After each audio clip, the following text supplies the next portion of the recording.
ফিফার referee penalty দিলেও Messi গোল করতে পারলেন না। শুরুতে গোল করে এগিয়ে গেলেন ফিলিস্তিনের বন্ধু মুসলিম দেশ মিশর।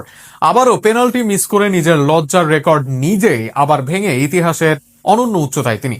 যতগুলো পেনাল্টি তিনি মিস করেছেন বিশ্বকাপে, তা অন্যান্য খেলোয়াড়রাও পাননি। মেসির আরও এক পেনাল্টি মিস নিয়ে থাকছে প্রতিবেদনে। শুধুমাত্র বিশ্বকাপেই 4টি পেনাল্টি মিস করেছেন মেসি। ভাবা যায় এমনটি? ইতিহাসে কেউ যেখানে 2টির বেশি পেনাল্টি মিস করেননি কেউ, সেখানে মেসি মিস করেছেন 4টি।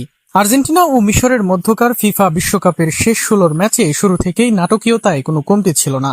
ম্যাচের 15 মিনিটে কর্নার থেকে ইয়াসির ইব্রাহিমের দুর্দান্ত হেডে এগিয়ে যায় মিশর। সেই ধাক্কা সামলানোর আগেই 19 মিনিটে পেনাল্টি পেয়ে যায় এবং সমতায় ফেরার সুবর্ণ সুযোগ পায় আর্জেন্টিনা। বক্সের ভেতরে নিকোলাস তাগলিয়াফিকোকে ফাউল করার অভিযোগে রেফারি স্পট কিকের নির্দেশ দেন। তবে সিদ্ধান্তটি নিয়ে সামাজিক যোগাযোগ মাধ্যমে তীব্র বিতর্ক শুরু হয়।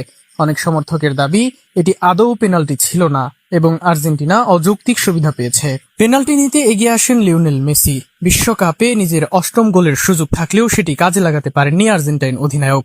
মেসির নেয়া নিচু শট দারুণ দক্ষতায় ঠেকিয়ে দেন মিশরের গোলরক্ষক মুস্তাফা সুবেইর। তার দুর্দান্ত সেভে উল্লাসে ফেটে পড়ে মিশরের সমর্থকরা, আর হতাশায় ভেঙে পড়েন আর্জেন্টিনার খেলোয়াড়রা। মেসির এই পেনাল্টি মিসের পর আবারও তার পেনাল্টি নেয়ার দক্ষতা নিয়ে আলোচনা শুরু হয়েছে। সমালোচকদের একাংশ কঠোর ভাষায় মন্তব্য করলেও পরিসংখ্যান বলছে মেসি ক্যারিয়ারে বহু গুরুত্বপূর্ণ পেনাল্টি থেকে গোলও করেছেন। তবে গুরুত্বপূর্ণ সময়ে যতগুলো মিস তিনি করেছেন তা হয়তো করেননি অন্য কোনো কিংবদন্তি।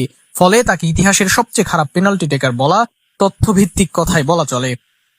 অন্যদিকে মিশরের গোলরক্ষক শুয়েইব ম্যাচের অন্যতম নায়ক হয়ে উঠেছেন। তার অসাধারণ সেভ আর্জেন্টিনাকে সমতায় ফিরতে দেয়নি এবং ম্যাচে মিশরের আত্মবিশ্বাস আরও বাড়িয়ে দেয়। বিশ্বকাপের নকআউট পর্বে এমন গুরুত্বপূর্ণ মুহূর্তে পেনাল্টি ঠেকিয়ে তিনি নিজের নাম লিখিয়েছেন ম্যাচের স্মরণীয় পারফরম্যান্সের গুলোর একটিতে। জানিয়ে রাখা ভালো, প্রতিবেদন লেখা পর্যন্ত বাঁচা মরার এই ম্যাচে 1-0 গোলে পিছিয়ে আছে আর্জেন্টিনা।